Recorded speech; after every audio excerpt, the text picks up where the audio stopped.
கரூர் சம்பவம் தொடர்பாக உரிய பாதுகாப்பு அளிக்க தவறிய மாவட்ட ஆட்சியர், காவல் கண்காணிப்பாளர் உள்ளிட்டோருக்கு எதிராக நடவடிக்கை எடுக்க கோரி சென்னை உயர்நீதிமன்றத்தில் வழக்கானது தொடரப்பட்டுள்ளது.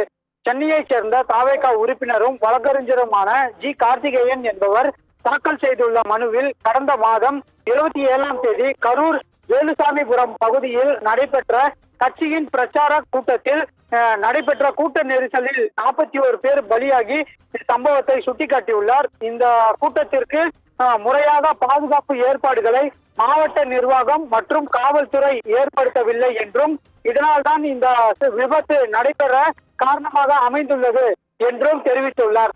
உரிய பாதுகாப்பு வழங்குவதில் மாவட்ட ஆட்சியர், காவல் கண்காணிப்பாளர், கரூர் காவல் ஆய்வாளர் ஆகியோர் தங்களது கடமையை செய்ய தவறிவிட்டதாகவும், அதிகாரிகள் தங்களின் பணியை செய்ய தவறியது கடமை தவறியது பணியின் கவனக்குறைவாக செயல்பட்டதுதான் விபத்திற்கு காரணமாக அமைந்துள்ளதாக குறிப்பிட்டுள்ளார்.